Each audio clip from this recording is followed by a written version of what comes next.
said, excuse me, but you don't understand where I'm at. I was all around the world, on span, across the map. I've been laying low and now it's time to pop up, bitch, I'm back. Now I'ma run it up. Snooze on the kid that you dumb or what? You better go get your numbers up.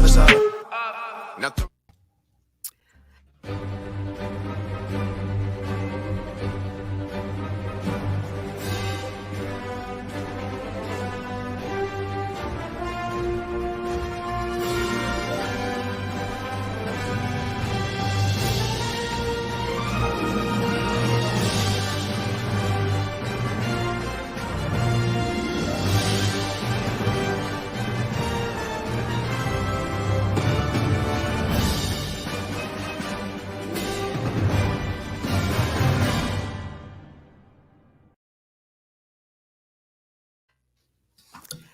Hello, everyone out there, and welcome to the MCU's Bleeding Edge. I am your host tonight, Alexis Haina, owner of Honeysuckle Rose Creations. I'm going to kick it off things first with our introductions. We're going to introduce standing on top of me apparently tonight, the founder of the Bleeding Edge, Jeff. How you doing tonight?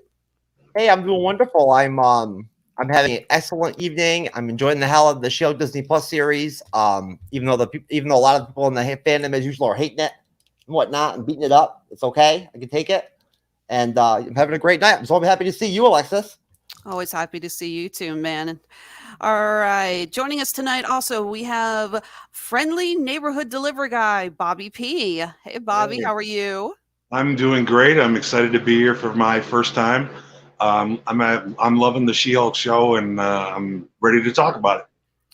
All right, and also joining us is Mr. Fantastic, aka Kevin Furman, old school Marvel fan from the Silver Age, producing content on legendary Marvel card building game and also building teams in Contest of Champions phone game. He's happy to talk Marvel with other fans. Mr. Fantastic, how are you? I'm fantastic, as usual. Go ahead and say, considering your screen name, any ideas with the D23 Expo coming up about the casting news for a certain other Mr. Fantastic? Anything you want to say? No, not at this point. I think a lot of people have, voiced a ton of opinions. I'm gonna let that one just roll out the way it does. We'll just see. All right. All right. Well, yes, like what the guy said, we're talking She-Hulk tonight. We are specifically talking episode 3, aka, I'm going to make sure I got this right, The People versus Emil Blonsky. Jeff, I'm going to kick things back to you real quick. I believe you've got a trailer you want to drop? I do. All right, let's see it.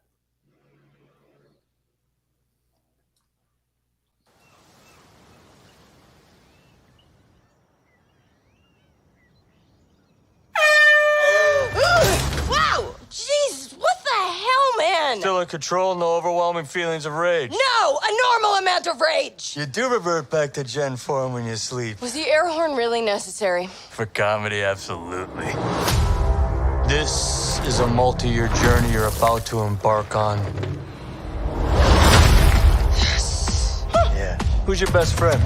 Nikki. Spandex. Spandex is your best friend. Being a Hulk asks for balance. You have so much more to learn. Yes! So I'm clearly nailing it at all these things. If you want to go back to your life as a lawyer, I respect that. He doesn't mean that.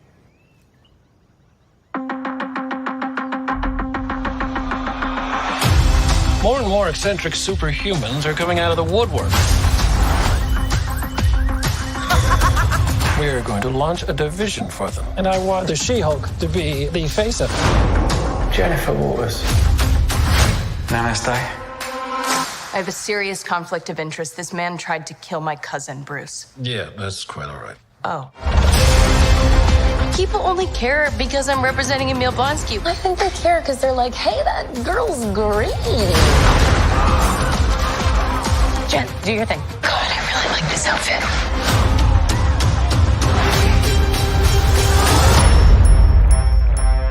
I'm not proud of this. Miss Walters, we answer to a higher power. Our universe is on the edge of a precipice. I am a lawyer. We do things by the book. No, the Book of Ashanti. No, the Book of American laws. Whether you like it or not, you're now a superhero. Let's do this. You know that friend you had in high school who was way cooler than you were, attractive, got all the attention from everyone? Hello. I think I'm jealous. Is that what I'm feeling?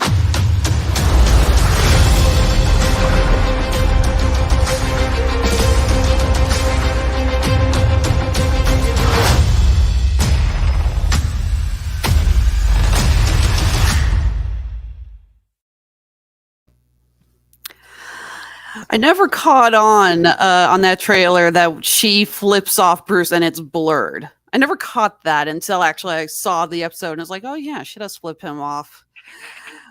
Okay, so we're going to talk about episode 3 tonight. This episode has a couple of things going on in it. We have Emil Blonsky's parole hearing.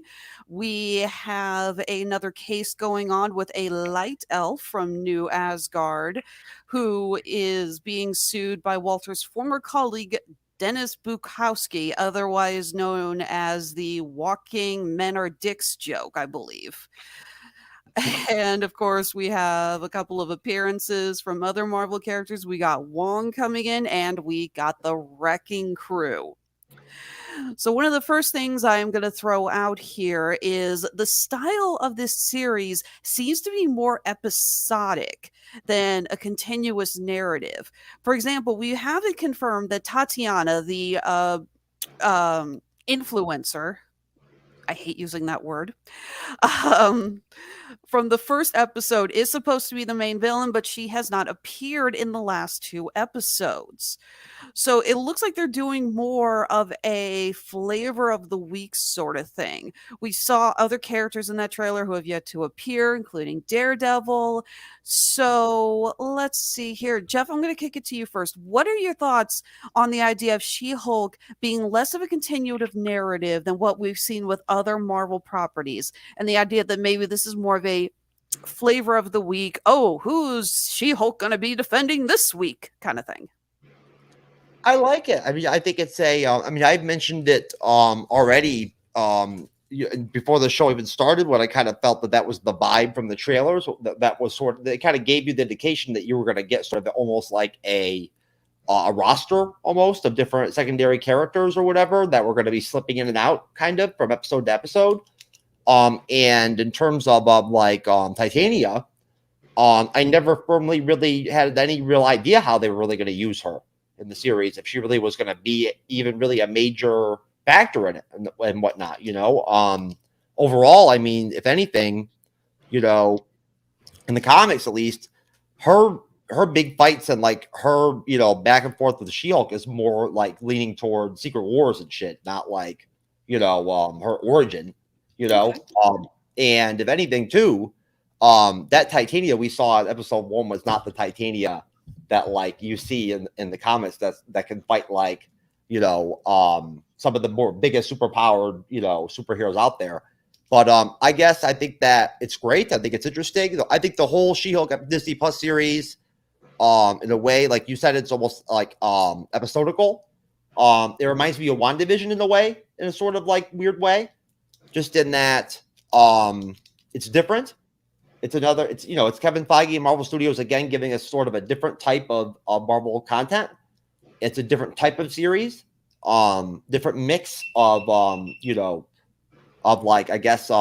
genres, or mixing comedy with light action and her breaking the fourth wall, a la Deadpool, for the comics, and so it just has a different style to it, and I like it, and honestly, to tell you the truth, I didn't know what to think when Feige said initially that it was going to end up being like a comedic trial, or a comedic like legal series or something like that. I didn't really know what to think of it, but now I like it. I get it. All right. Let's see here. So, among our cameos, we get our appearance of Wong, who we last saw other than the Multiverse of Madness, we did see him with Blonsky in Shang-Chi. And they established in this episode that apparently he removed Blonsky from his cell completely against his will. And then Blonsky says he gave up the right to stay out and live at Kamratage, and he returned to his cell. Bobby, what do you think? There's clearly some kind of, for a lack of better words, I hate using this phrase because it's too cliche, but there's an end game here. Yeah, that they've established. So, what do you think is going on? He seems like it's all just an act. Like he's not really sorry. Like he's got some kind of plan for what he's going to do when he's getting out of jail. I mean, is he starting a cult? Is that what his soulmates are?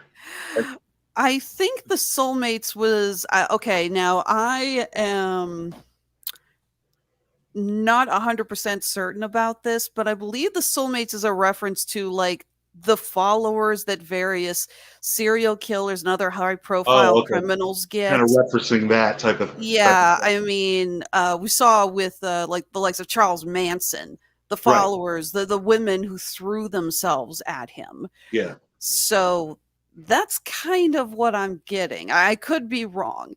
Mr. Fantastic, do you have any idea about the 7 soulmates kind of thing? Or? Well, it's definitely a reference to that sort of situation. You know, they're pen pals, they've never met. That's sort of the stereotypical situation that people either make fun of or whatever in that situation. And I do, well, take it a little bit back to your earlier point. I do think there's an ulterior motive. Blonsky's not stupid. You know, he was in the army and, you know, in the forces and smart guy and all that. So it does seem to be the way they've written it. He does seem genuinely that way, but you know, he's abomination. So I don't think so. You know, just on that fact alone, I don't think they would just cut Abomination off at the knees like that and leave it alone. It doesn't make sense. And there's, you know, they're easily could build to a climax near the end of the series with her and Abomination going at it. So. And the stipulation that they gave him when he was released, where he can't use his powers at all, you know, that's going to be broken. Yeah, like, I mean, that's without saying, right? Right. Definitely. I'm going to interject this. Well, no, it may come up later, but she says near the end of the episode, right? She gets this idea about limiting his powers, but that didn't, since you brought it up, Bobby, when that came up, it wasn't her idea. It was the board's idea. So I was very like, wait a minute, hold on a second. That didn't connect for me very well. They didn't, that's the one part of the writing that I thought, oh, that wasn't as good as the rest of it.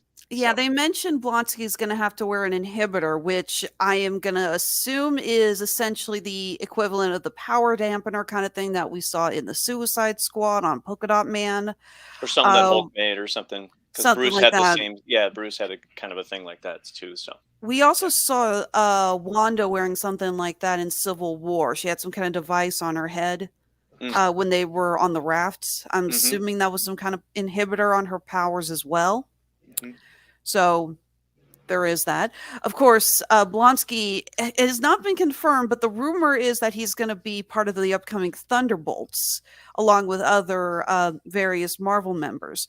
So do you think maybe Wong's training the Thunderbolts or something like that? Because, I mean, the question here is, what is Wong doing taking Blonsky, the Abomination, forcibly out? Okay, so question, was he forcibly removed, or is Wong just totally covering for him? Jeff, what do you think? Yes, I very much like to jump in on this. And I'll just honestly, and I'll try to use the private chat. If you're, when you're dropping some of these really solid questions and whatnot and everything, and bringing up some of these points, to the other guests and whatnot, I'm not gonna be able to help myself here and there, but want to, drop something off of them. So I just want to point out to you, you might hear me in the chat. Yeah, guys, if someone says something and you want to jump in on it, either say something in the private chat or, I don't know, raise your hand. Okay, just be like, teacher, I have to say something. What if can I just flip you off, Alexis, as like a a You big thank respect you. me too much to do that to me, Oh, Jeff. come on. You're right. I would. I definitely do. But All right, no, but please go ahead. no, honestly, geez, I almost lost my train of thought. That's what flipping me off does. I'm telling you, I swear to God, I just had a complete blank there. What the hell? What was the premise of what you just asked me? I I was apologize. asking, do you think Wong, Oh, why Wong. would Wong, first of all, I asked if you think that Wong is lying and that he did not remove Blonsky by force and he's just lying to cover Blonsky's ass. Well, honestly, in general, I think that interjecting Wong across the span of the Marvel Cinematic Universe and having him be like his almost like own connective tissue on himself by himself is pretty good. It's working so far. He's very effective in any dose. Like you could give him a lot. You can give him a lot of time in a movie. You can give him brief little periods of a movie. Either way, he's effective. He's good. If anything, I thought he was like he was underutilized in Multiverse of Madness. You know what I'm saying? Like he really didn't get much of a play or shot really to do anything really, productive or impactful. But it's a great character. Basically, I think that as far as the Thunderbolts goes, I mean, he is the Sorcerer's Supreme. I mean, at that point, he is technically, Doctor Strange aside, they're very ethical type people. You know what I'm saying? The Sorcerer Supremes that, they're not the type to rub elbows with criminal / anti-hero types, that are completely unethical. You know what I mean? Mhm. And so from that perspective, I think that I wouldn't see him being having to do with Thunderbolts really. I think that would be more up Bale's area, with whatever, she's gonna end up going on and having on. But as far as I guess this spreading out of him and having him popping up and everything, I'm liking it. I mean, I think it's great, and he's a great addition to the series. I think he's a really great secondary character to have. He definitely brings his own presence, and he's funny, honestly, he delivers that straight humor with her, like when they go back and forth and the whole Book of Ashanti joke and whatnot from the trailer it's funny every time I hear it, and he's so straight faced with it, he's very believable. So he's great, honestly, I have no clue what his ultimate path right in the MCU is going to end up being like. I don't know how long he'll be around, where he'll end up. Who knows? Yeah, it is kind of interesting that scene with the Book of Ashanti. We had the conversation in this episode between Wong and Jennifer, where he basically says, "It's like, no, I've been removing. Please don't punish him." And she's like, "Yeah, I can't do anything. You got to repeat this in the court of law." But that line does not come up. So was that filmed and then they cut it, or is Wong going to come back? Mr. Fantastic says here you did have a comment you wanted to make, talking about the episodic nature of the series. Yeah, I think it's a clever way to be very comic book true, in that comic books come out once a month, and usually, unless it's a long drawn out, it's a one, you get all the stuff in 1 month for some of the characters, and She-Hulk was more like that than many of the other characters. Spider-Man tend to, after a while it can be a big series and you'd have to get a whole year's or whatever. But She-Hulk, especially near the front of it, it was very episodic in the comic book. So I think just in their style of writing, the way they're writing her dialogue and the fourth wall thing and all that, it's very, very true to the comic book idea, and that's what is a little bit different than say the other series, like say Hawkeye, which was definitely a long, you had to watch the whole thing to get the whole picture.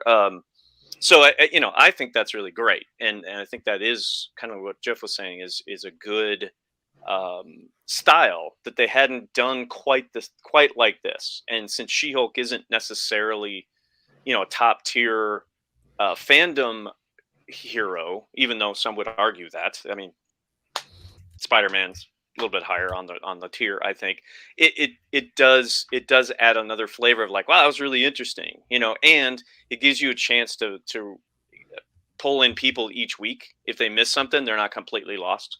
So there's a reason for that on a production side too. That makes a lot of sense. All right. Okay, so the next thing we're going to talk about is the other court case that's going on during this whole thing. That is the case with Dennis Bukowski. And again, this character is, I don't know if they've written him so stupidly that it's meant to be hilarious, because we have a scene with him, you know, going in to get a lawyer, and they bring in the other who the heck was it? There was another member of the team brought in, and he actually says, like, no, I'm not, I won't work with you. You're too hot. You know, you could be my next fiance. It's just like, what the hell? You know, I remember that in the second episode, he openly says, there's a hot chick over there. I'm going to go hit on it. It's like, who the hell talks like this? You know? That's the part of this series that has kind of irritated me, like the men bashing, it's just always right there, and it's over the top, and I just like, really, and that from me, it just takes away. When they brought in the second episode, when the abomination part started, I was like, okay, now actually we're just writing a story. Yay. Mm-hmm.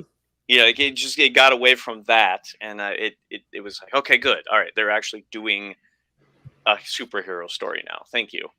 So the men bashing thing for me. I know I'm a guy, but it's irritating. It really is. For me, it's not so much. Yes, go ahead, Jeff. I just want to say, just jumping right off of Kevin. Yeah, I don't really. I mean, it's funny in the trailer when She-Hulk like straight doms that dude and like picks him up like a baby and shit and starts carrying him around and whatnot and all that to the bedroom. It's all funny and everything and fun and games. But like, again, they're like demasculating men, like straight up, like purposely almost to some extent. And I don't really appreciate it either, to tell you the truth. Like, it's funny, but it's not, to tell you the truth. You know what I'm saying? And I get where Kevin's coming from. Okay. I don't agree with some of the backlash I've seen on the other platforms and whatnot, like on Rumble. I'm sure Kevin sees some of the stuff I've seen. A lot of people are like really hating on She-Hulk and like really playing the whole feminist angle and all that kind of deal and whatnot. I don't care for that jazz. I don't get that vibe at all. At the same time, though, the whole deal with just like the commercials where like the guy is fucking retarded. He's like stupid as hell from jump. Like the whole commercial, everybody's smarter than him. He's the butt of the joke every time. He's an idiot. Like that whole trope is a joke. It's kind of getting like pathetic at this point. All right, Bobby, did you have anything else you want to add to the character of Mr. Bukowski? No, not really. I mean, I didn't really mind the like sort of male bashing. Like, I mean, I could see where it's coming from, the criticism of it. But I wasn't bothered by it that much. The one thing I thought that was interesting is they kind of took sort of like the way they treat women. They sort of took some truth from it when they were interviewing She-Hulk at the end, and they're like, yeah, when we come back from commercial, we'll talk about her diet and exercise routine, which has nothing to do with the case that they were talking about, which is actually true, because Scarlett Johansson would get questions like that during Avengers press conferences. Mm-hmm. They would ask Robert Downey Jr., hey, how is it developing the character of Tony Stark? And then they'd get to Scarlett Johansson, what did you wear under your uniform? It was, so I thought that was actually kind of funny. There is definitely something to that. For me personally, my only problem is that in this day and age, if it was a guy working in an attorney's office was saying crap like this, yeah, he would not be employed. So Correct. That's my only thing. It's like, because I have met guys who are just as delusional as Bukowski is, but they're not attorneys, and they do not keep their jobs when they say stupid shit like that. That is my only complaint. It's like, you want to make him an idiot, fine, make him an idiot, but you explain how he's kept his job all this time. Yeah. It's like, how is he not? Like, how has he not been fired under a string of sexual harassment lawsuits? 100% agree. Which is why it's distracting to me. I mean, that's part of the reason why it's distracting. It's just not really. There's really no major point to it other than just he's stupid and he's arrogant and he thinks he's all that. And okay. Yeah. fine. Maybe he doesn't. But maybe he doesn't like getting laid. Yeah. Maybe. All right. And there is a bit more with the controversy with some of the commercials, but I want to save that to the end. So the next thing we're actually going to talk about, we're also going to talk a little bit here about just a bit on the case and the appearance of the light elf. So the light elf, I love the idea that this light elf has clearly no idea how things work in the real world, to the fact that she actually goes and impersonates the judge. And then the judge finds out and sentences her to 60 days. It's like, you didn't know you were going to get in trouble for that? So, Jeff, I will cut it back to you. What did you think of what was the light Runa? What did you think of Runa, the light elf? I don't know. I mean, like, I don't agree with people like that. I mean, I haven't heard that. I mean, I was actually talking to Bob about this earlier, and I think Kevin and I talked about it briefly before too. I don't like to watch any of the episode breakdown shows on any of the bigger YouTubers that I do follow, and I actually do consider like valid sources and whatnot on a lot of MCU and Marvel stuff and whatnot. I do. Like, I go to them for certain stuff.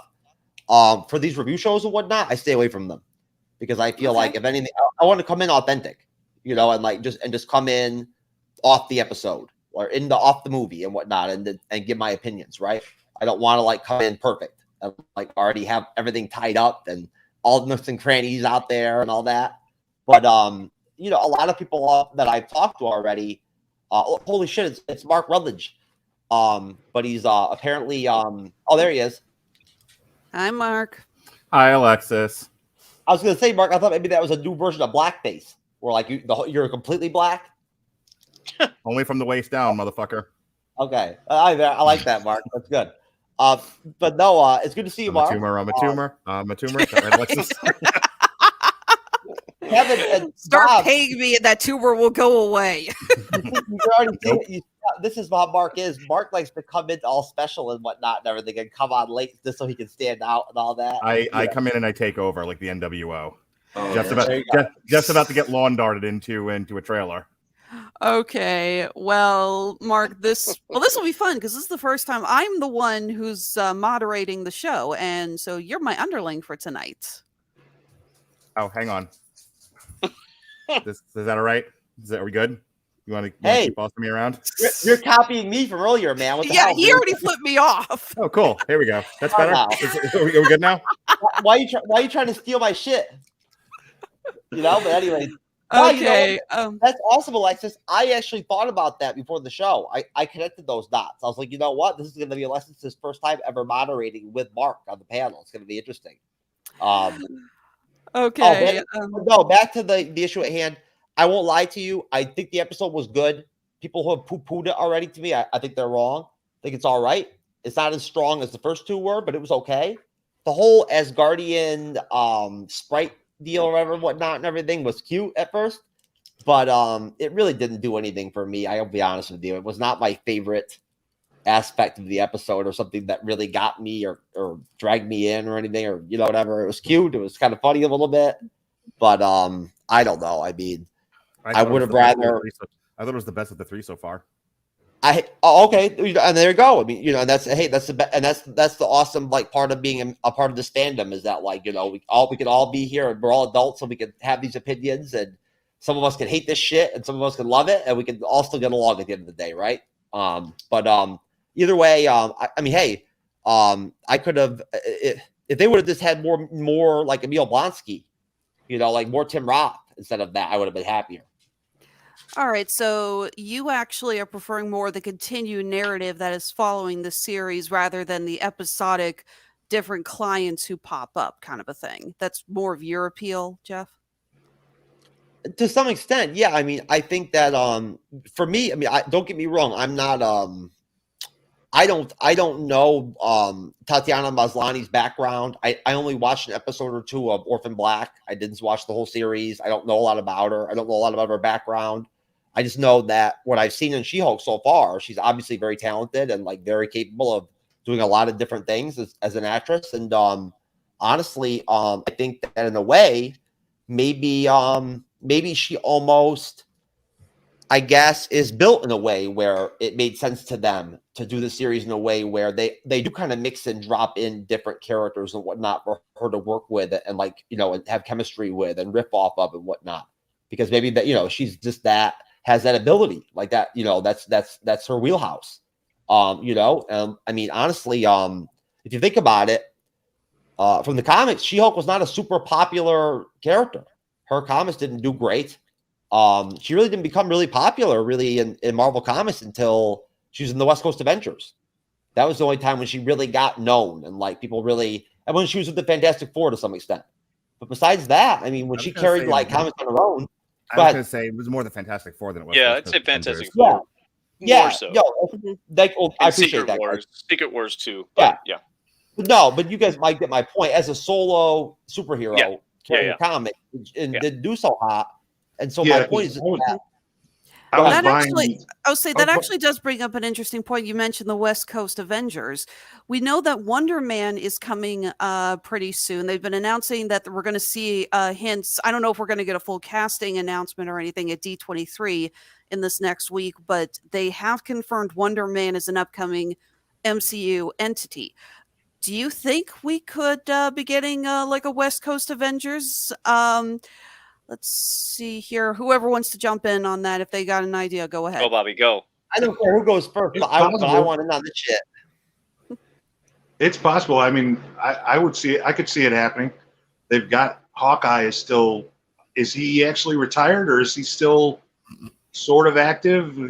Again, they haven't really confirmed. We know that he has trained his Kate Bishop, his apprentice, if you will. Yeah, it'd probably be her. If that's kind of the other thing. We don't know. It's like, are we getting like a West Coast Avengers and a Young Avengers? Since we've also confirmed Cassie Lang is going to be a superhero in the next Ant-Man movie. So, you know, Marvel has not really explained if we're getting separate Avengers teams. But yeah, Bobby, what do you think? I mean, it's just it's really so much up in the air right now because they haven't really established like I think by this time, by like phase 1, they had already sort of towards that goal of the Infinity War.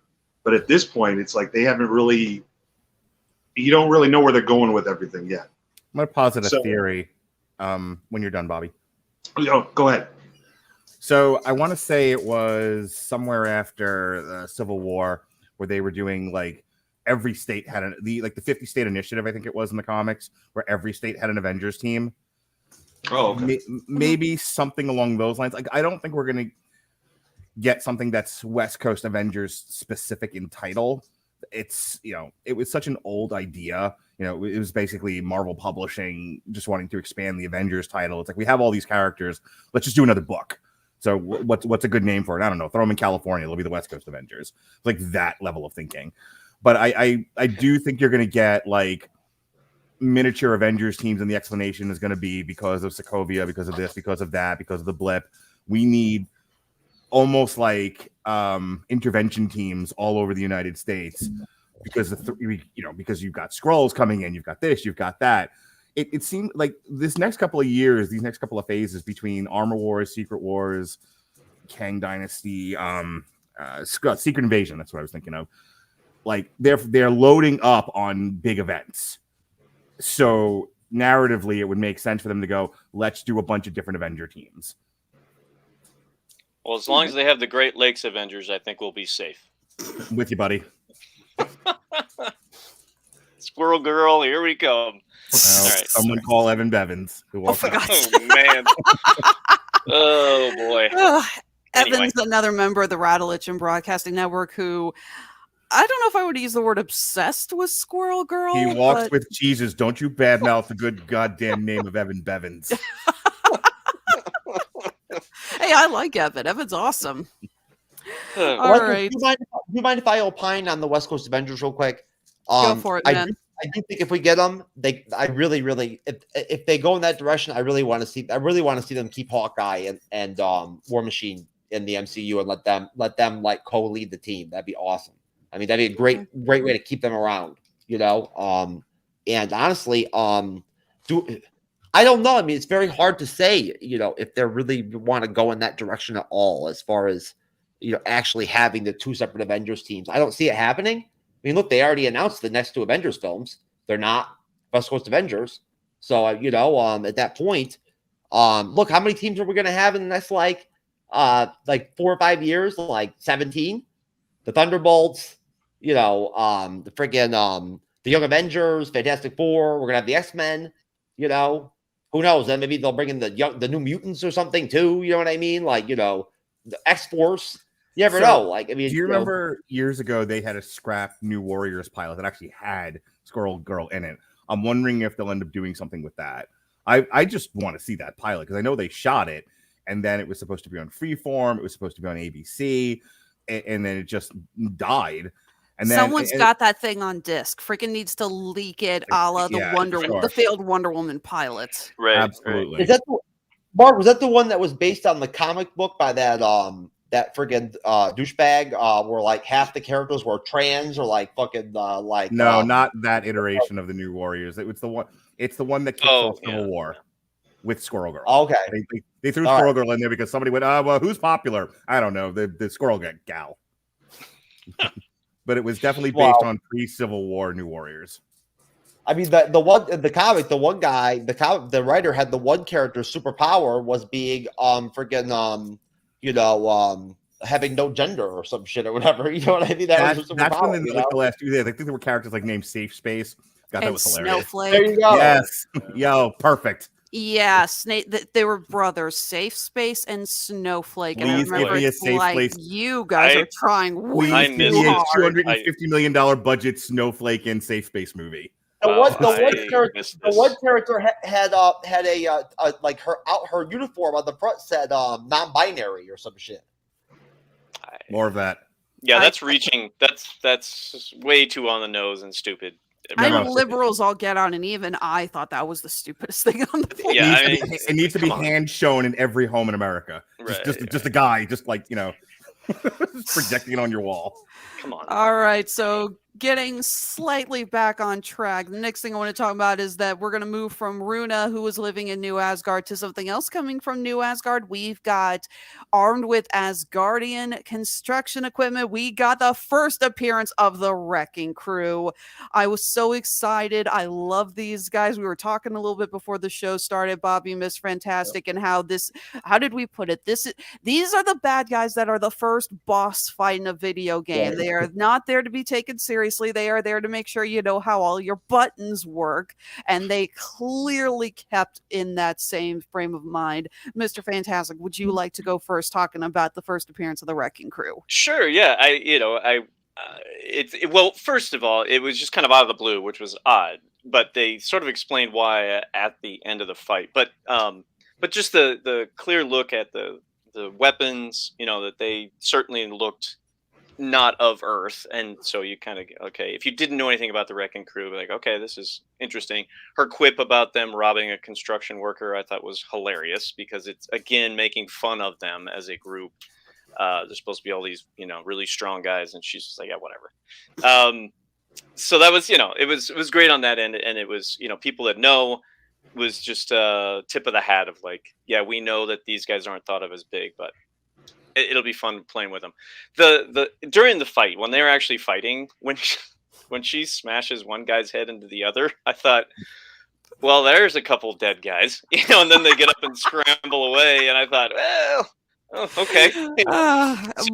Marvel physics. Yeah, that was a little, suspension of disbelief for a moment. But if they can drop Black Widow from orbit, and and she lands on her feet and just kind of dusts herself off. She-Hulk smash and heads together is no big deal. Yeah, it's the same physics that had oh my god, what the hell's his name? Black Bolt decided that his costume was stronger than his actual powers.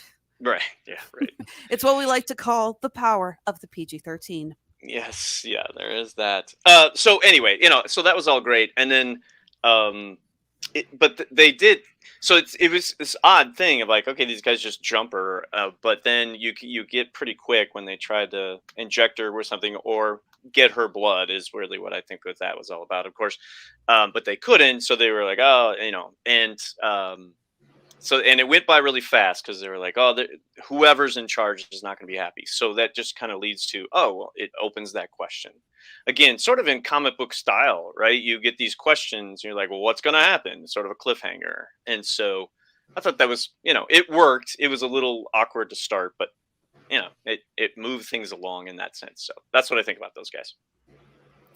All right, Bobby, you want to jump in? Anything else about the Wrecking Crew's appearance? Like, so we talked a little bit about this before the show started, and we actually had to put the kibosh on it because we were worried we were going to talk about everything and then have nothing to say when the show started. I just have I'm super interested in who they're working for.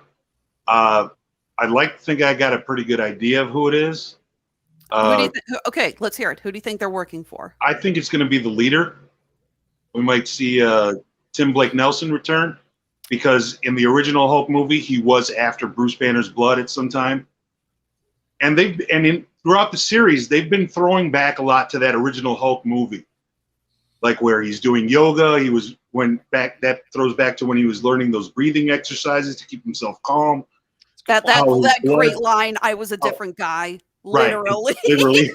That was awesome. The fact that his blood can affect people in different ways. That's a throwback to when Stan Lee was drinking that soda that had a drop of his blood in it. Right. I really think it's going to be Tim Blake Nelson coming back as the leader, which I would love to see. I think that's a good call. It's a good idea. I was thinking of Loki, just of the Asgardian connection, and then that would tie it in with the Loki series. But that was just a thought. It wasn't really well thought out. It was just a thought. I like yours much better, Bobby. I like that a lot too. Not to mention, I think we can all agree any project needs more Tim Blake Nelson. Oh, definitely. Yeah. One of my favorite movies of all time is Oh Brother, Where Art Thou? He's any excellent. movie that man said, he approves it. Hell, I was joking. Did you guys see Nightmare Alley that came out last year? Mm-mm. Yeah, Mark, you saw it. He appears at the very end of it. Huh? Well, we reviewed it. Robert. Oh, did you guys? I know I wasn't on that show. No, you weren't. But Robert and I reviewed it. Okay, yeah, and he shows up at the very end, and even then, it's like he's just like the perfect touch at the end of the movie, even if he's in it for less than 5 minutes. Well, you do know that they just announced that the Academy is actually pre-nominating Chloe Zhao already for her another Oscar for Eternals 2. Already, they're doing it now. Sorry, Jeff, sweetie. Sorry. I was going to sleep there with the same fucking joke every week. Yeah, thank you. I don't know who that hurt more, Mark, you or me.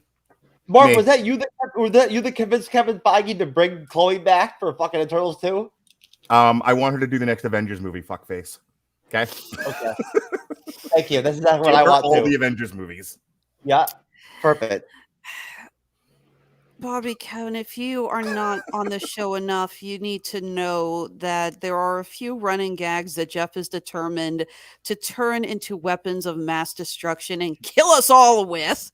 And one of them is his hatred of Chloe Zhao. I think Chloe's superpower. I caught wind of that one. Yeah. No, her superpower is that with good actors, she turns them into garbage. But if you're a garbage actor, she'll make you into an all-star. No, that's what M. Night Shyamalan does. Oh, okay. We all saw what he did to Mark Wahlberg in The Happening, okay? All right. So going back to the Wrecking Crew. Yeah, the idea that they robbed an Asgardian construction site, as you point out, Mr. Fantastic, that's a really great callback to their comic book origins, in which they just had regular construction equipment that Loki enchanted. Mark, do you think we're going to see these guys again? I mean, we were talking about this a little bit before you showed up, the idea that not every Marvel bad guy needs to be a oh shit here they come threat. Wrecking Crew have always kind of been the clowns. What do you think about them bringing in more bad guys, or just having the Wrecking Crew come back in where the Marvel guys don't go, oh god, we got to fight it. God, these guys again. No, I think they should keep them around. I think they make good goons for the She-Hulk show. The Wrecking Crew as Thor villains and showing up in even I think it was Acts of Vengeance. They were always like C-list level at best villains. They make for good henchmen. They make for good goons. and the show is light and airy and frothy. So you don't want big serious villains. You want kind of goofballs that you can mess around with and that are kind of easy pickings for your big bad busy She-Hulk who don't need no man. So so I think we're going to see them come up and down through the series. I think this is the last we're going to see them, which I'm fine with. I actually like that. All right. There is one more part that I do want to discuss before we go into any end points anyone wants to bring up. And that is there is some controversy with this episode because Twitter just exists to ruin our lives. Oh, now you've got my attention. Okay, so this show does have mid-credit stingers, and we've seen there just little fun bits, nothing major. But this one got leaked early, and it is She-Hulk and Megan Thee Stallion, who I'll admit was actually quite funny in this episode, dancing in her office. And yeah, they released the GIF of She-Hulk twerking. And... Keep going. The gift that keeps on giving, apparently. No, the problem, Mark, is that your screen apparently can't handle that many frames per second, so it looks like you're just jostling around from back to forth and not actually dancing. You want to get me like really close? Is that what you want? Does you want me to be on top of you, Lexus? Is this what you want? You want to? Jeff, make her full screen. Jeff, don't you dare! Jeff, don't you dare listen to him. I'm trying. It's in her corner box. Oh, for God's sake. Hold on. I'm gonna get it. This is what I put up with on a weekly basis, people. There we go. Perfect. Got it. You are the moderator, so you know. I love this view. This is great, actually. Aren't you glad he asked me to come on tonight? Yeah, thanks a lot, guys. Anyway, so we're going to talk a little bit about this because that clip got released early, and there was a lot of pushback against it. A lot of people were very just put off. They were just like, oh, great. You know, it's like, this is what we have She-Hulk for. And I will also say that I think there was a little confusion with it release because I don't think people realized that she was dancing with Megan Thee Stallion. They probably assumed that was her paralegal, Nikki, I think is her name. Again, you don't get a very good look at Megan in that shot. But it does bring up that, you know, we have so many clips of the Marvel men just doing manly stuff. But somebody actually pointed out, it's like, there is a clip of Robert Downey Jr.'s Iron Man saying that he pees in the suit. And that gets a laugh, but if She-Hulk said she did something like that, all of a sudden, oh no, we can't have that. Is there a double standard? Jeff, for God's sakes, will you please take me out of full screen? Yes, I will. This is not my show. This is your show. Okay, so there is kind of a double standard here, but what is going on? Why do you think this scene of She-Hulk twerking got everyone so mid? Who wants to jump in first talking about this? Yeah, let me jump in there first. Because I do think, and Lexus, you've been on enough shows with me. We're not the most like anti-woke, neckbeardy, anti-feminist show, but we do. No, you just hired the person who's the most that to be on another show on the network. Shut up. I didn't say your name. Leave my friends alone. Anyway, but we do point out that there is a current imbalance in the socio-political arena when it comes to modern media, and that's a very fancy way of saying you have almost a concerted effort in a lot of narratives to like put down the men and uplift the women, and the women can do no wrong, and the men do all the wrong, and it happens more often than not now, but it's not like it's new either. I mean, my grandmother used to say that about the way that like Italians get treated. They're either in the mafia or they're dumb. There's no in between. There's always been that element of, because women are often put upon and, they are a minority and all this other stuff, that when given an opportunity to write better narratives for them, there's a tendency to make them flawless, which is not really interesting television or cinema. You want your leads to go through stuff. You want them to be fallible so that they can change over time, and we can be with them, and they can get to a place of being better by the end of the journey. When you're flat and you don't go through that journey and you're just great at everything from the start, and it's just it's like watching somebody play a video game. That's not really an interesting narrative. It's related specifically to the She-Hulk thing. To watch her be goofy and silly and to kind of do the human things that girls will do and can do, but her not being super serious, busy businesswoman who don't need no man probably offends people. Like, oh, for God's sakes, we don't want women to look like women. They have to be infallible goddess creatures sent from heaven above. And it's like, come on, man. No, this is why a lot of people tune out of shows like this, because they want it. We are all imperfect beings, and we want to see reflections of ourselves, and we want to see people go on those heroic journeys, not be great at everything from start to finish.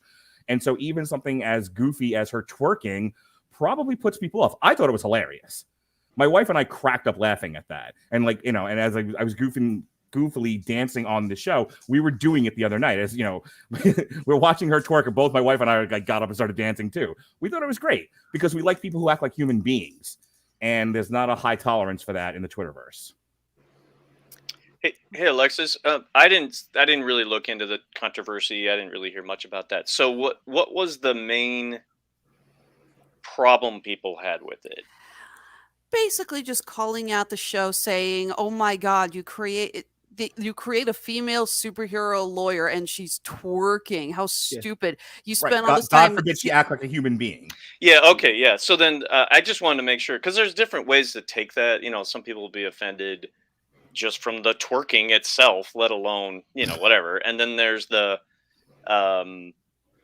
people that are hypersensitive to the men bashing thing, and, saying, we wouldn't let a guy do that. Who knows what, I don't know. Like, people are silly all over the place. So I just wanted to get an idea of where it was coming from. And I think for me, I thought it was great too, just because one, she just won this case, and two, she's with Megan Thee Stallion. So what do you expect her to do? It was just like, if you're getting all offended, you're taking it out of context, which is what the pre-release would have done, because he wouldn't have gotten that context. I think it was so an episode. Exactly. I think I was like, people be like, oh my God, but hold on a second. Like I said, I don't think people realized when they saw that clip that was Megan Thee Stallion. Right. I'm sure that was part of it, but just not having the context of the show. Because in context of the show, it was like, well, yeah, she's having fun celebrating. Cool. Whatever.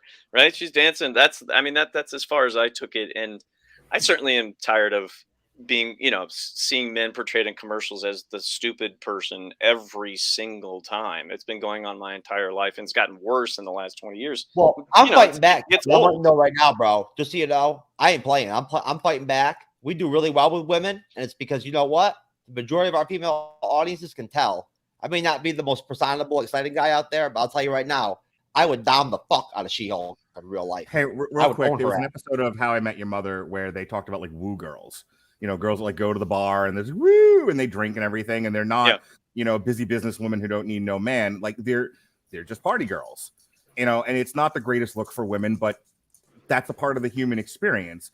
And again, I would like to think that most of us would rather see reflections of the human experience and not carefully crafted perfection beings because of the agenda and the message. That's the critical thing I would say. Well, it has to be carried. Everybody's a package, right? We all have flaws. So to identify with a superhero, if they have flaws, it's easier for everyone to identify with. That's why Spider-Man's so popular. And so, again, in context, well, of course she'd do that. That didn't, but anyway. I was gonna say, I'm as white as it gets, but if Megan Thee Stallion's in the room with me, I'm gonna twerk too. It's like, that's what you do. Yeah, that's her thing, basically. I don't need a pop star to twerk. I'll just do it for you. Well, good for you. Thanks, Mark. You're welcome. Hobby, you let me know. Anything from you? You want to jump in with anything on the controversy? I didn't really mind it. The most controversy I heard was that it was just Megan Thee Stallion that was going to cameo. I heard a lot of people had a problem with that. I didn't see a problem with it. It wasn't as bad. People who still haven't gotten over the lyrics to WAP. It wasn't as bad as Ed Sheeran showing up on Game of Thrones. It wasn't quite that bad. it didn't take me out of the show like that one did. I thought it was funny. I laughed my ass off at it. I thought it was great. Yeah, I did think it was kind of funny. I mean, because I heard she was going to cameo, and I thought at first it was just that brief scene where Runa, turns back into her natural form, and from that, and then they have her actually show up in the courtroom, just like there's only one Megan Thee Stallion. I was like, okay, did not expect it to go there, but I guess that works. They had to get their money's worth. I'm such an old man. I have no idea who that person is. By the way, I honestly thought they made her up. No, she's an actual rap artist. She's a rap artist, R&B pop star. Yeah. She's not in the Wu-Tang Clan. I have no idea who she is. She is not in the Wu-Tang Clan. Ask your daughter if she knows what WAP stands for, and then pray to God she doesn't.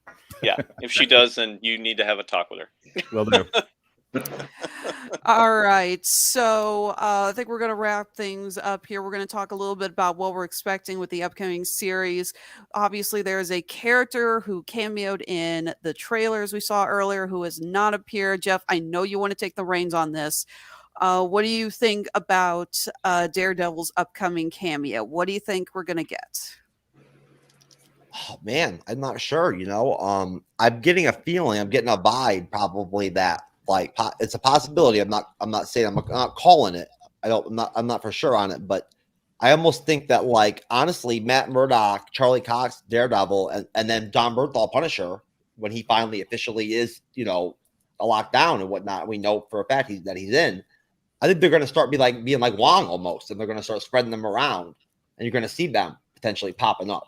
You're not going to see Daredevil in just She-Hulk. I mean, he'll be an Echo. Punisher will probably be in several different series. I wouldn't be surprised. To tell you the truth, why not? He's a very popular character. At least I love him. How he's going to work on Disney Plus, I can't wait to see how that's going to play out. But same thing with Daredevil. But you know what? I think that if anything, it's almost amazing. I don't know how popular Daredevil really is overall in the fandom. I don't know. I grew up reading the Frank Miller Daredevil run. That's what I know about Daredevil is the Frank Miller run of Daredevil. Let me go ahead and throw out that this Marvel Cinematic Universe iteration of Daredevil was wildly popular.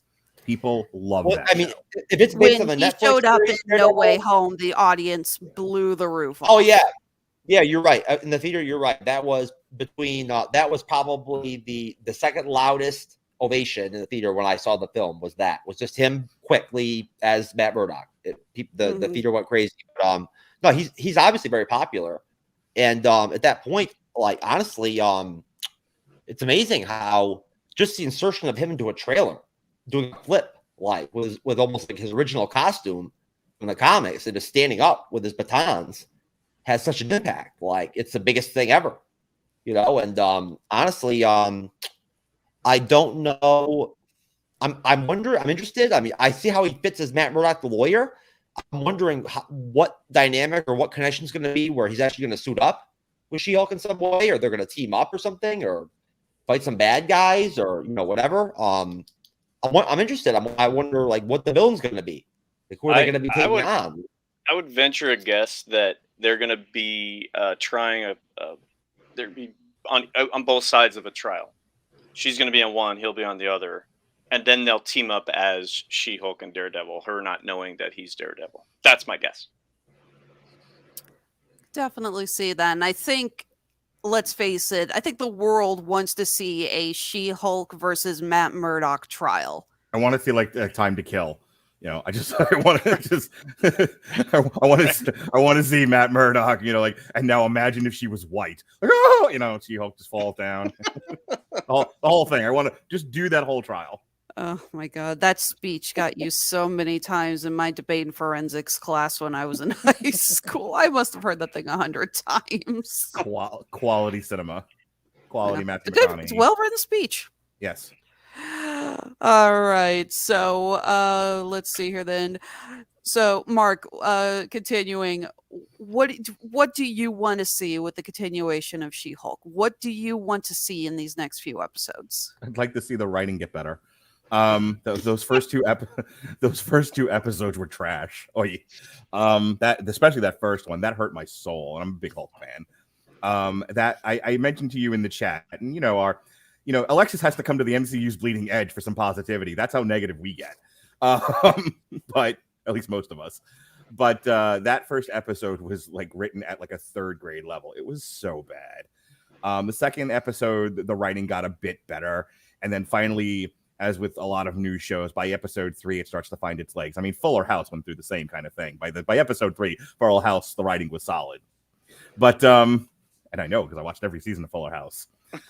But I'm not ashamed to admit. So what I'd like to see... Of course you're not ashamed to admit. You've done reviews on all the seasons. Goddamn right. I would like to see it be I know it's a comedy. I would like to see it be a little less flip, a little less vapid as it was in those first 2 episodes, and take itself just slightly more seriously, and then kind of, paint with some broad brushes here and there, for humor. I want the show to kind of find a tonal balance between the lawyering seriousness and the comedy and absurdity of, a Hulk running around being a lawyer. The Dan Slott run on She-Hulk, I think, gets the tone of She-Hulk right.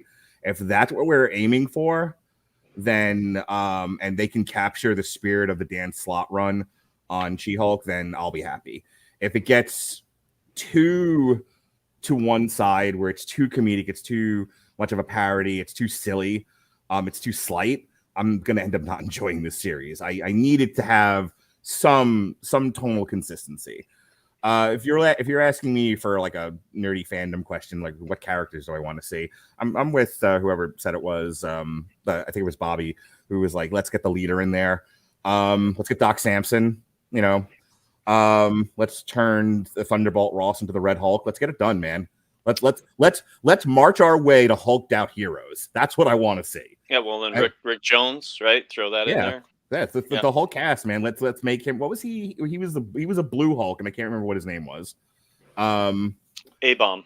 A-Bomb. Yeah, let's get the whole. Let's get them all in there. I've heard rumors that Scar is going to show up. So I've half joked for years that I don't really care about a World War Hulk movie. I want to see hulked out heroes. I want to see the leader just turn the entire Marvel Cinematic Universe into Hulks, and the Hulk having to run around de-hulking people. Like, what the hell, man? Let's get her done. And I want to see him by the end of this. I would love to see him evolve into right before his comic ended, and they went into Secret Wars. He was not the Professor. Gosh, help me. He was another smart version of the Hulk. It wasn't the Professor though, and he was running around de-hulking people. And it was right before Avengers Out of Time or whatever the hell the name of it was before Secret Wars. The Maestro? No, that's the one from the future where he's a dictator. That's different. Yeah, I can look it up real quick. But anyway, like I would love to see that. I would love to see him like come back and he's sort of like an evil genius Hulk and he's running around like de-hulking and stuff like that. That'd be fun. All right, Mr. Fantastic. Following up with what Mark said, what do you think of how the tone is kind of been going back and forth with the series? What do you think? Like between the comedy and the lawyering? Mm-hmm. I agree with Mark. It started pretty slow for me on the writing side. It was hard to get through, just okay. And then I think I mentioned this maybe off air, but when they introduced Blonsky and said she's going to take on the kid, then it was all of a sudden the writing changed, like the whole focus changed, and it was like, okay, now we're into a She-Hulk show finally, and so I think they on the third episode, I think they struck a good balance between comedy and the fighting and the lawyering, and made it work. I think that they took some time to sort that out, or it just happened. Either way, I don't know, but it was better as far as the watching is concerned. And that's a tough thing to do if you think about doing it. Think about writing a show that's got those elements in it. That's you're superhero, so there's that suspension of disbelief right there. Then you got a lawyer, which is real life, and then comedy around it. That's not easy to do. So you know, I mean, that's what they're paid to do, so they should be good at it, but it's not easy. All right, Bobby, what do you think? Do you think that the show needs to work more between either comedy or lawyer? What do you think needs to be done to improve the series? I mean, I kind of like the balance of it. It's like it's lighthearted, but it's not like super goofy. And I'm hoping, like from what we were talking about before, I'm hoping maybe when they bring Daredevil in, because his show on Netflix was such a stark difference from what She-Hulk is, that maybe his dynamic will be like he'll play sort of the straight guy, maybe bring like a little more seriousness into the show. So I'm hoping maybe that'll happen. I mean, I really kind of like the balance that they get. It sort of reminds me of Ally McBeal. If anybody remembers that show, it sort of reminds me of that, where they sort of do the fourth wall breaking, the comedy, the lawyering, and it sort of blends together. I mean, it was kind of weak in the first couple episodes, but yeah, like Mr. Fantastic was saying, once they got to the Emil Blonsky case, it really started to fall together, which I liked. All right. Okay, I think that wraps it up. Does anyone have any other anything else they want to talk about specifically with episode 3 of She-Hulk? Any other comments? Any other observations? Yeah, sorry, I'm gonna just interrupt you there. What the breaking of the fourth wall when she's driving, she just completely lets go of the wheel, just like just ignore that I'm in a car and talk. You know, just it was what? Oh wow, okay. It was just I don't know. That struck me really strongly. Yeah, I noticed that as well too when I was watching it today. It's like they couldn't just do like a sort of freeze frame. They just went ahead with the whole scene. It's like, oh, okay, that was wow. All right, I don't know. I was kind of expecting like a truck to hog. It's like, oh shit, yeah, she reaches back. I'm going to go ahead and say in the silly show with superheroes and people that turn into monsters that are also lawyers, it's okay that she's breaking the fourth wall. She can let go of the steering wheel. It's fine. Right. It just struck me as odd. Like, oh no, it's funny as shit, and I didn't even notice it, and I'm laughing now that you said it. Also, it's fine. But that would have been a good way to get back. Of like, whoa, okay, all right, we're back. You know, that would have been a little subtle comedy thing, right? But I mean, it was fine the way it was. But that stuck out for some reason. Can I actually? I just want to comment on that. I'm not entirely sure she pulls off the fourth wall breaking. Like there are certain actors that I think can pull that off, and certainly the writing helps. But sometimes good performance will take bad writing and elevate it. Sometimes bad writing takes, good writing takes bad performance and elevates it. I'm not entirely sure she's a strong enough actor to pull off fourth wall breaking, and the writing's not good enough either. So when she does it, I'm going to go ahead and say the incident that you're talking about was jarring, and not just because she let go of the steering wheel. Though now that you mentioned it, I can't get that out of my head. She does it. So I can't remember. I think she does it. I think it's like don't forget, Mark is the guy that literally his life was changed by seeing the Eternals. Okay, so just to be clear. It was made better. Sorry. So I was talking about this the other night, and I can't remember what the context was, but we were comparing She-Hulk to Jeff. I'm going to need you to take a Xanax when I say this next part. Okay, just grab yourself. I already took one. I preemptively took it already. Chase it with a beer. In a shot glass of scotch.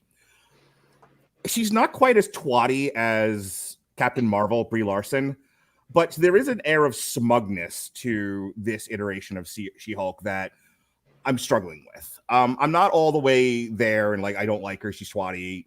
I can't take it. It's weird. She's somewhere between charming and smug, and I'm hoping it gets better over the course of the show. And related to what we're talking about, that tendency to be a little too smug makes the fourth wall breaking that much more jarring for me. Wait a minute. Hold on. Tatiana Maslany is acting at a fucking level. Wait a minute. That is literally, compared to freaking Brie Larson, Captain Marvel, in the Captain Marvel film, we're talking about like Hall of Fame type fucking shit going down with Oscar nominated actress Brie Larson is a perfectly fine. Okay, come on now. And listen, At least Marvel Studios and Kevin Have Feige. to start him up. At least Marvel is saving. I'm waiting for him to say she's built like a 1 because that gets laughs out of my crew every single time. At least Marvel's saving the money with Tatiana and She-Hulk and not having to have a butt double. Well, they're not spending it on CGI. I'll tell you that much. Well, okay. So, you know what? I do want to add the fourth wall breaking has been a bit jarring, especially the second episode when she's breaking the fourth wall while she's walking through the building. That scene was real. I'm sorry, that whole bit was very horribly done because the way that they shoot it with her breaking the fourth wall, it literally just looks like she's talking to herself and everyone's looking at her talking to herself. It's like, if you want to break the fourth wall, you can't do it while everyone else is already looking at you, because then it just draws attention to that. The breaking the fourth wall, the humor with that is that no one else, notices what you've done. That's what makes you laugh so hard. I'm wondering if it might have been better handled as more of like a Wonder Years like narrative thing, or like How I Met Your Mother, where you have a narrator, the narrator breaks the fourth wall for you, as opposed to the character in frame. If that might not go better. Just a thought.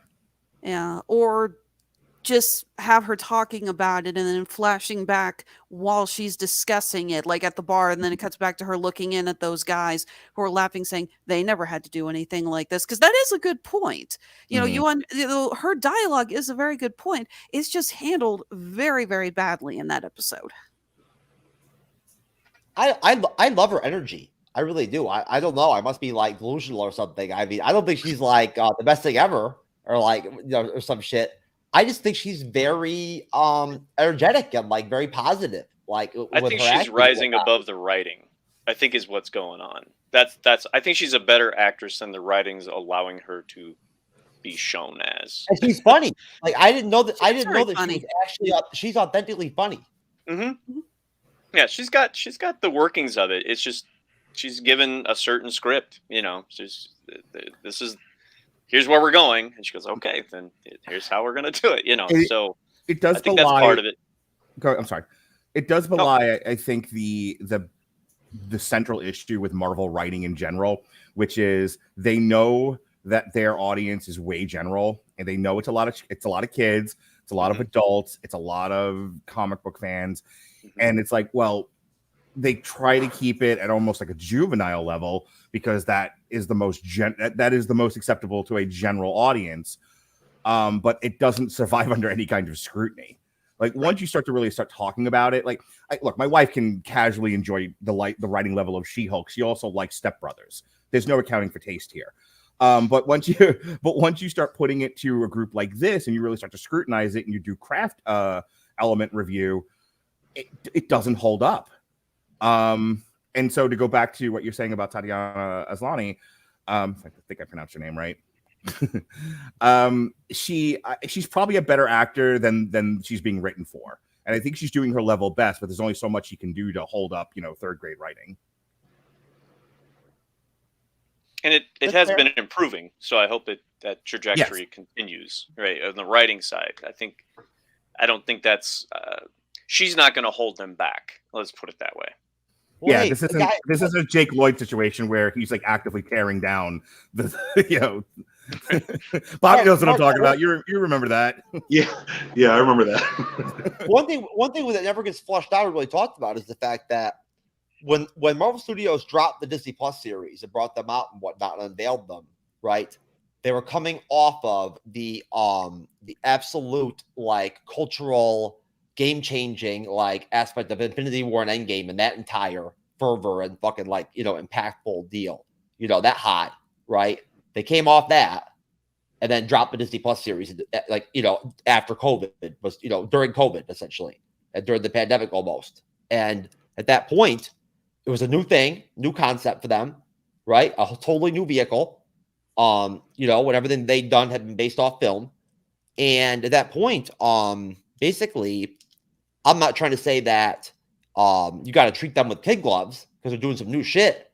I'm just saying that at that point, literally, they've only been doing these series for less than 2 years, and honestly, I never expected them to like come right out from the gate like hitting it off like HBO and shit with just killing it. you know, like with series and whatnot. I thought they'd be solid. Things have been a little inconsistent here and there. They have. There's been some rough finales with some of the series, or have. But overall, though, I'll tell you, I think that, at least for me, once time passes a little bit, after I get past the reviews and the critiquing and whatnot and everything, I start to really kind of look back at some of these series, you know, like the Falcon and the Winter Soldier, for instance, and I love it a lot more now than I did when I reviewed it then. I appreciate it more. You know, it gave us Captain America 4. They probably got dictates from up on high, especially in the beginning. And I'm wondering if this is loosened now a couple of years later. Like, hey, this is a family-friendly streaming service. We're competing with Netflix. Don't go crazy. Don't be grimdark. You know, don't be DC. You know, keep it light and frothy. And they were like, okay, we could kill half the people in the universe in like the last movie. How do you want us to do that? I don't know. Make stupid jokes. Have Falcon yell at people at the end of the finale of Falcon and Winter Soldier. That'll be fine. I think people over-critique and over-analyze these series because of the fervor and the build-up in the in the Infinity Saga into Endgame and Infinity War. Dude, it's a step down from fucking Endgame to, you know, WandaVision and Falcon and Winter Soldier. Like, you're almost talking about two different products now. Yeah. No, it is. I mean, it is. I was going to say, of course, people overanalyze it. How else do you think we all have jobs? No, but I'm just saying that at that, you know, we all know we're all cognizant of the fact that there was going to be a slowdown, if you want to call it, or a letdown coming off of where we were at. At that point, you're in a new book now, and you're at chapter 1. Yeah. Well, you can't go straight from Endgame to Kang or something. It's like we cannot jump off from that high of a point onto another high point. But I want to back on what Jeff said, because I think Jeff's making a brilliant point. Because I think a lot of people in the fandom are like, it's just going to keep going up. Like, quality's going to go up. You know, intensity's going to go up from Endgame, and it's like, nope. We're going back to you know, would be like, again, starting a new book, but starting the new book at the conclusion of your last book. It's like, no, that's not how this works. You have to reset and start all over again. And I don't think people like that. It's like, it's the same deal with, you know, what I was saying before about narratives, where people, they want their heroes to be perfect. The Last Jedi all the way through. They want their heroes to be flawless all the way through and just kick ass like a video game. And it's like, that's not how narratives work. Imagine the pressure you have to have going on when, like, you come off of Endgame and Infinity War and all that, and then you've got to suddenly bounce back and start fresh, right? And like what that has to be like, you know, to hold up to that standard. But plus, you know, it took over 10 years to get to Endgame. Yes, you know, it was all of that built to that fervor. You can't. There's no way to just continue that. There has to be a release, really. Unfortunately, you know, our society kind of instant gratification, that kind of thinking is way too prominent in what's thrust forward. So, you know, I don't think Endgame would have been great if it was the second movie, right? It wouldn't have the same impact. No, it wouldn't have had all that background. No, if it was the second movie, it would be a DCEU movie. Right, exactly, right. So there was to Endgame, right? That's what we're going to start with. right. So I mean, it was great in that they built it piece by piece to get to that point where it was so huge, and you can't do that again. You have to take another 10 years to do something that huge again. And not just that, but Kevin, the fans change. Right? Yeah, like everything, it was all new to us at first. We got that first Avengers film. It was like, holy fuck, this is actually being done. You know what I mean? Like, this is possible. You know, like, I mean, we were seeing shit completely new to us. You know, like now we can't see the same thing again. We're going to call it out. There you go. So at that point, you're gonna, you know, your fandom is going to start to weather a little bit at that point, to where at that point you're going to have almost like a second generation. We have to, because if you take 10 years, that is another generation, right? So people are like, well, now I'm busy. Okay, I watched that. So that's great. They're going to move on, and then you've got a crop of new people. So to try to continue that line would be difficult just on that end alone. Your fan base is changing all the time in that sense, except for the hardcore fans. You know, they're going to be around no matter what. You know, they'll slog through bad movies, and you know, because it's Marvel. You know, The Punisher with John Travolta, and I saw recently, which I hadn't known about, and I thought, well, you know, it was good, I guess, you know, but it's Punisher, cool. You know, so I mean, a guy like me, I'm gonna watch it. Promise It just really needed another director. Yeah, and I thought, I thought maybe Dolph Lundgren. there were good elements of it. I just, I had never seen it. I came across it, and I was just like, okay, sure.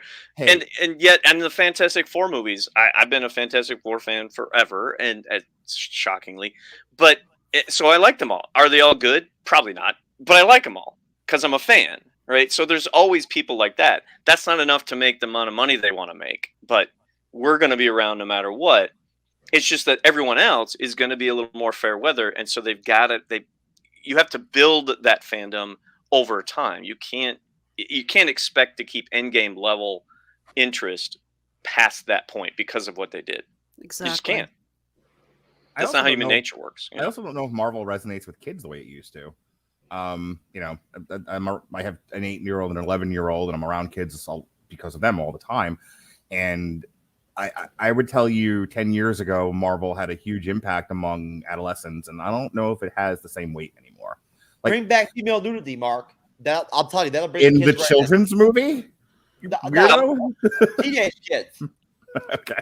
There are some that are trying, but we won't have to go there. We saw the so I took my kids to go see Jaws tonight. I want to hear how the kids like it. They liked it. They both liked it, but my daughter goes, "I'm disappointed," and I'm like, "Why are you disappointed, Lily?" This is my 11-year-old feminist daughter. She was like, "I thought the shark would be bigger." Like, ugh. Oh my god! How big does she want that thing? Apparently, she wanted the fucking Meg. Is what she wanted. I could not imagine it if my daughter was like a leftist or whatever, and that was my dichotomy. Like in my life, like my daughter. You leave my liberal tree hugging feminist daughter alone. You okay? She's allowed to have opinions, even wrong ones. She's allowed. I'm just kidding. Oh, by the way, Mark, how did your daughter react to finally getting Colin Maria on the Cuphead show? We haven't watched it yet. We're watching it tomorrow. Side note, I'm getting trained on Sunday. We'll get the Cuphead show scheduled if you want to jump in on that. I don't, but please go ahead and schedule it. That's actually pretty cool. I was actually training a chick last night, Alexis. So I'm glad we had that shared Do experience. you have her in a cage when you train her, or do you just let her free range?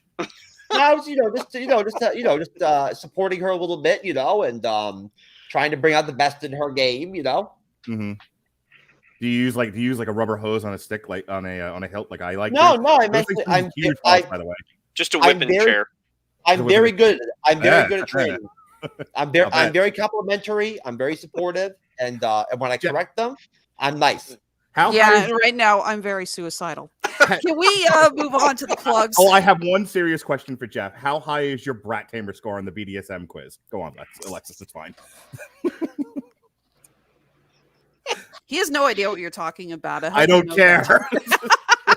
I made myself laugh. I think Mr. Fantastic laughed.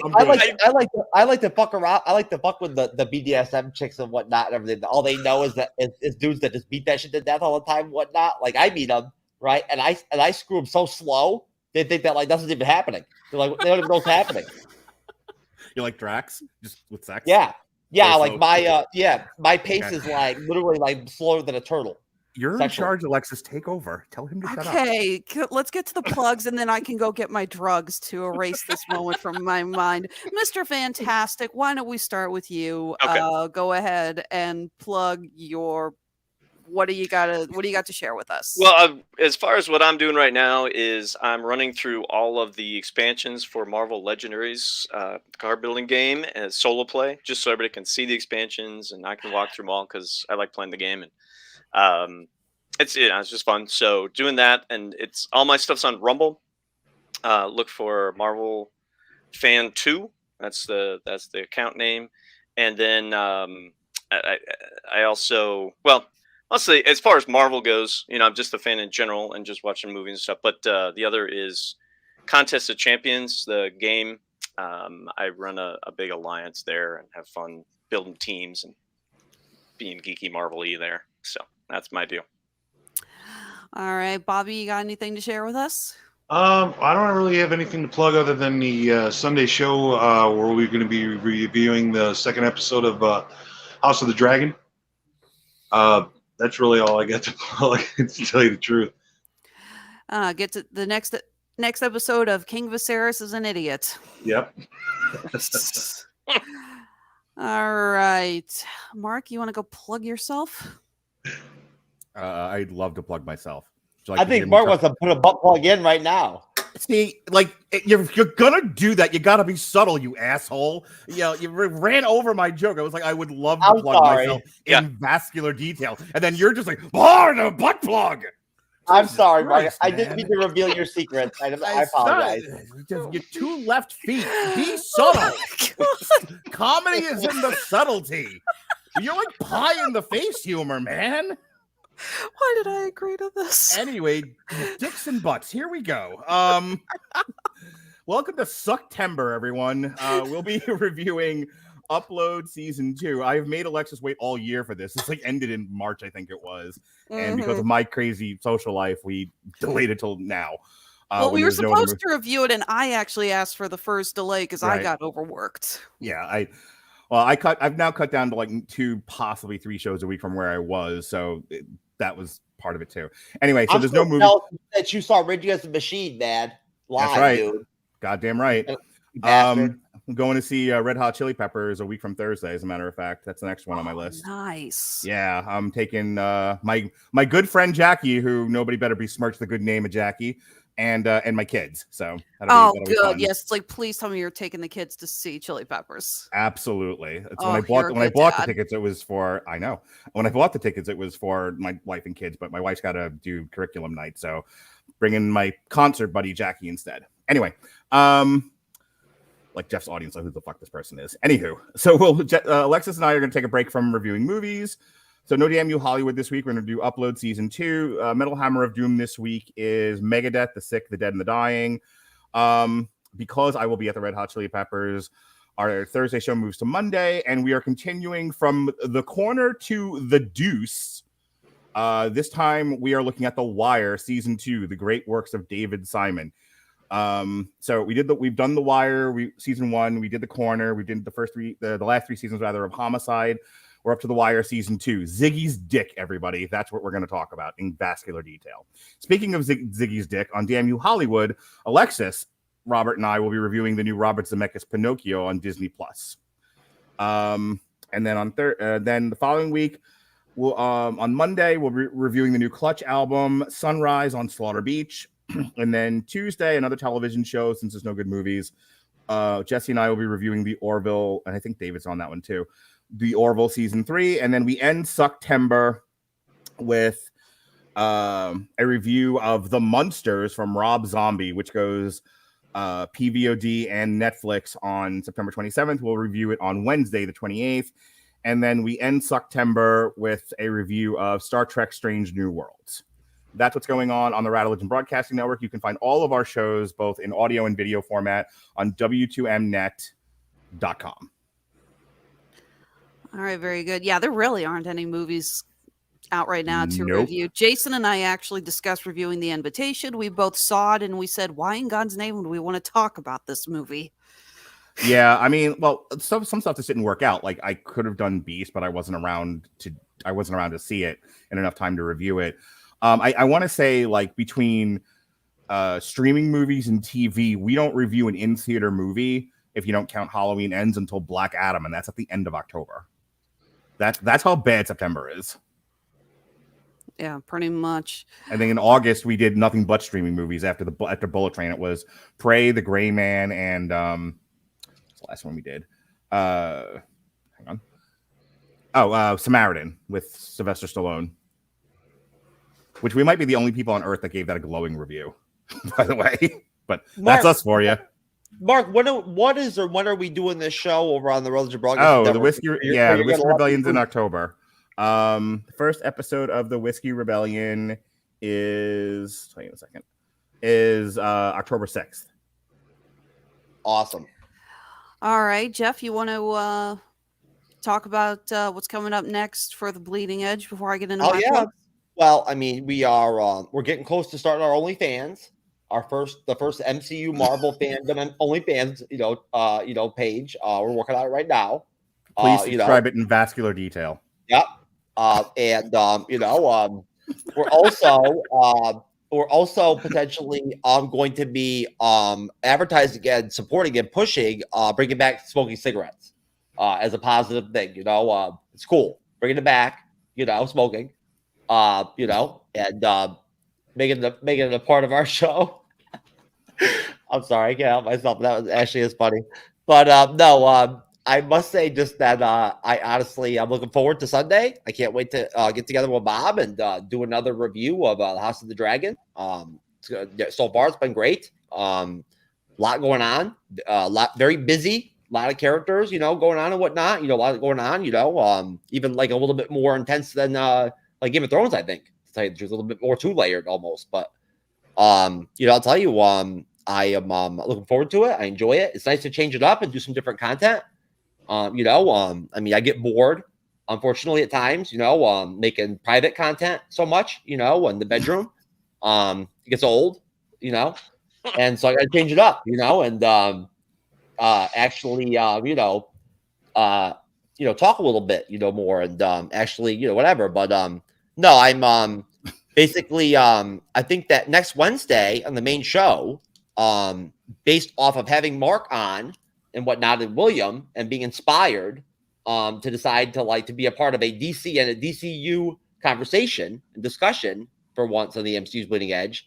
Cyber and I were talking about next Wednesday doing another DC Comics, DCEU type orientated show. And we might actually start slipping that in here and there and whatnot. Maybe do some DC animated film reviews. I'll tell you right now, I'm watching Teen Titans right now. I'm loving it. The good Teen Titans, not Teen Titans Go or whatever and whatnot. The mature one. Teen Titans Go is just fine. Leave the children alone. It's okay. It is. It's cute. It's funny. Mark, no, you do not get to defend Teen Titans Go. We've been over this. I like Teen Titans Go. I do. But no, basically, at that point, we've got more Shield episode reviews obviously coming up on Friday evenings. And I'm not sure what movie yet we're doing on Monday evening on a podcast Odyssey with Joey, my good friend, JRent2000, on Facebook Live on his podcast with Cyber and I guesting. The poll we put out, the movies that I picked were Interstellar and Inception.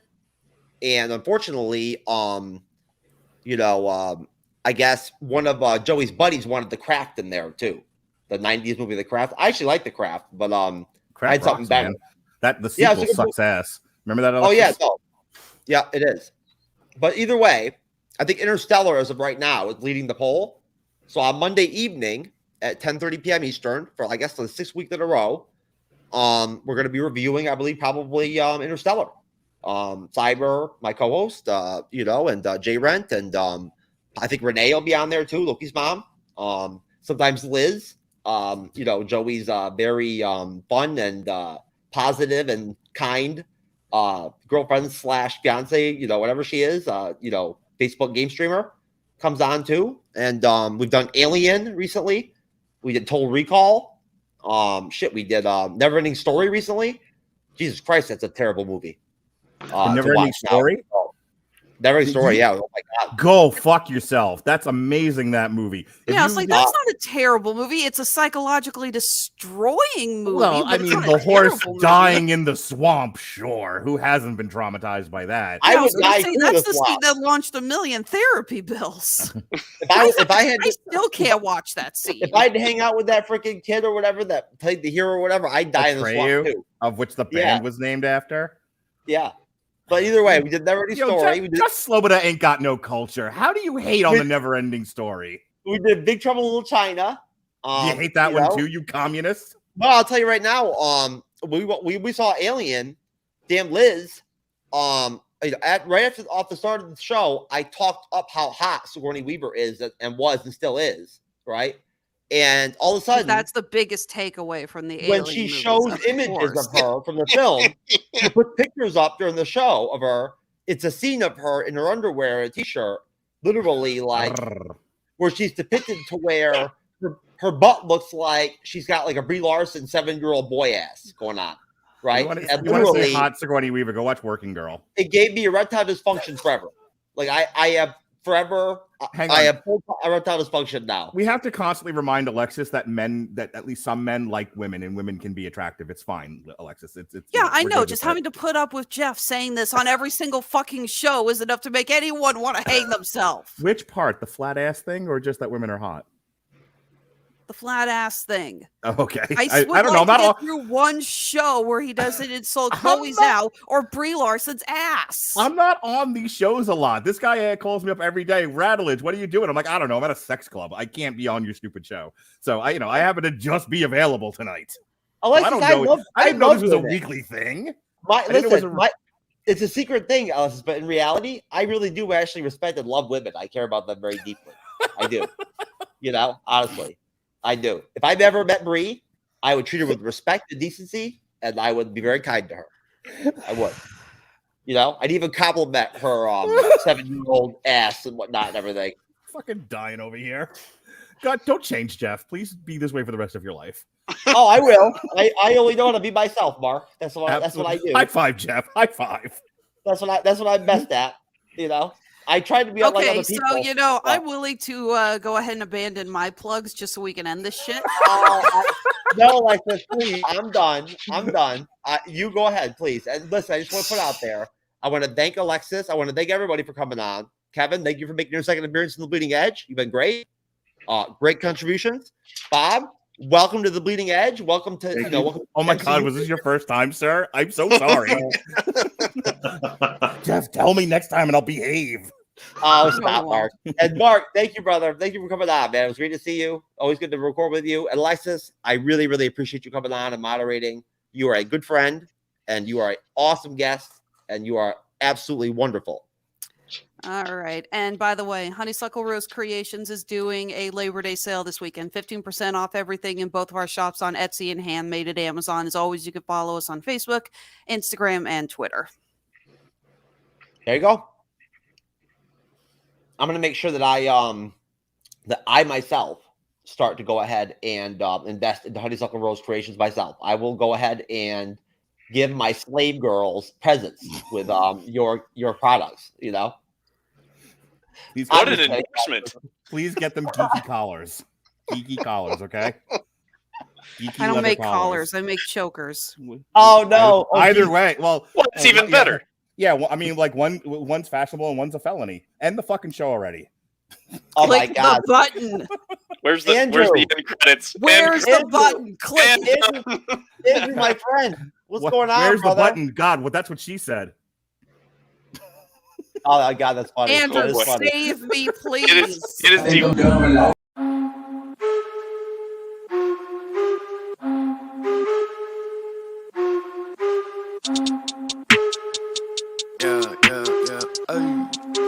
Hey.